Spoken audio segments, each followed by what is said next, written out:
Hey, good morning, everyone. It's Mary, and it's time for another episode of Monday Morning Leadership Bite. You know, there's a concept in project management called a RACI.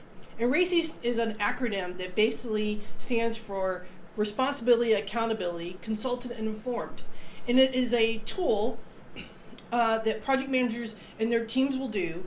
Well, they will list all the decisions that need to be made, major actions and tasks that need to be done on one side, on one axis, and on the other axis they'll list all the team members and stakeholders who need to be a part of that or are a part of it, and where the name and the task intersect, they will assign it either an R, an A, a C, and I. Responsibility, which is the person actually going to do the work. They're actually responsible for making sure the task gets formed, it gets done. And it could be that that person is the focal point for a bigger team, and therefore it could be even a sub-project for that particular, depending on how big of a chunk of a task you make it. Then there's accountability, where someone has the ultimate accountability and therefore is a key decision maker and can vote yes, no, or even veto what that decision is going to be. But the buck stops with them. Their neck is on the line, and so if something goes wrong, they pay the penalty for that, as well as they probably get the credit for when things go right. But they're accountable for that. And there really only should be one person accountable for a task. And then C is someone who needs to be consulted, so they're involved in some way, so they're going to contribute and provide feedback. And so we want to keep them involved, but they're indirectly related to the project themselves. And then there's inform, where these people just need to have information about what's going on or what decision was made, but they're probably not integral to your project.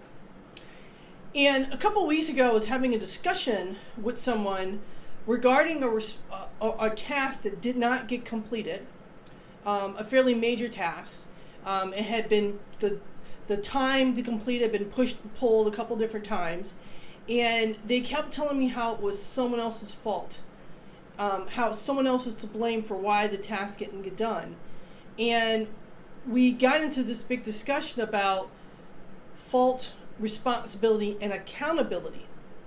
And they kept telling me about it being someone else's fault, it came to me, does it really matter whose fault it is?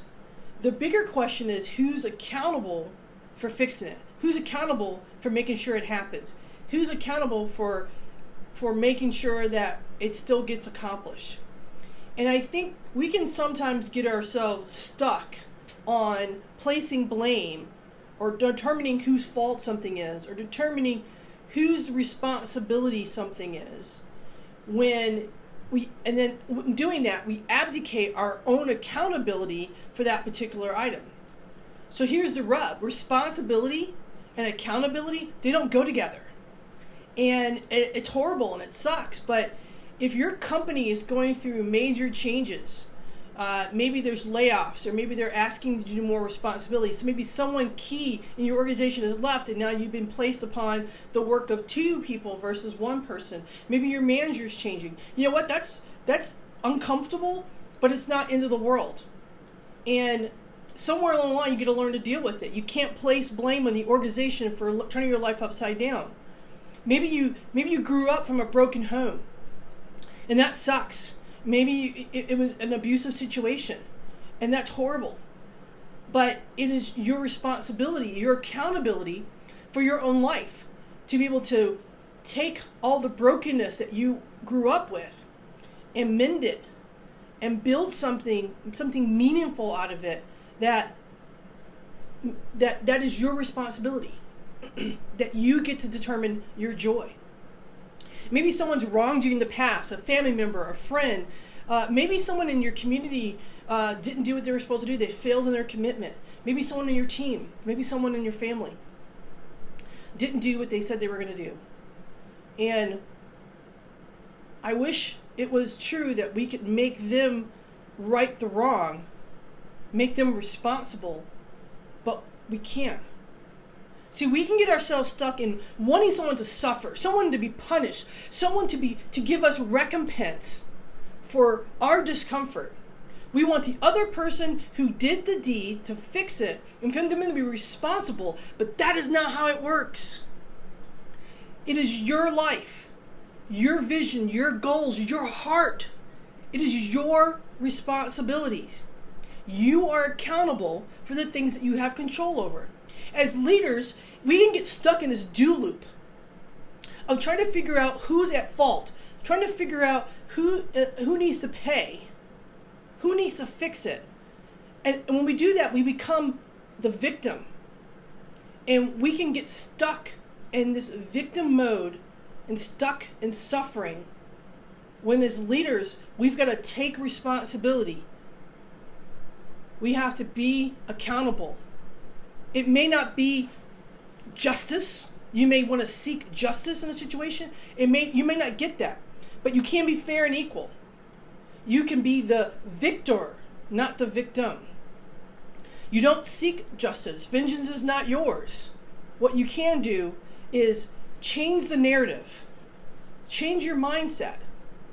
Take control of the situation. Take control of what you have control over and be accountable.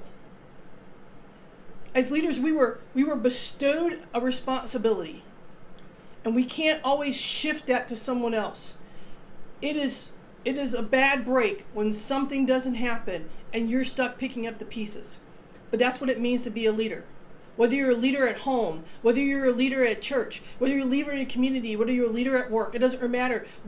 If you have that responsibility as leader, then you also have to take the ownership.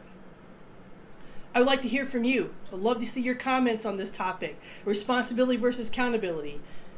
You know, it's an interesting debate to get into with people, but we have to be accountable. That's the end goal as leaders. We have to be accountable. Leadership accountability is what makes great leaders great, when they take on the responsibility, even though it's not their fault.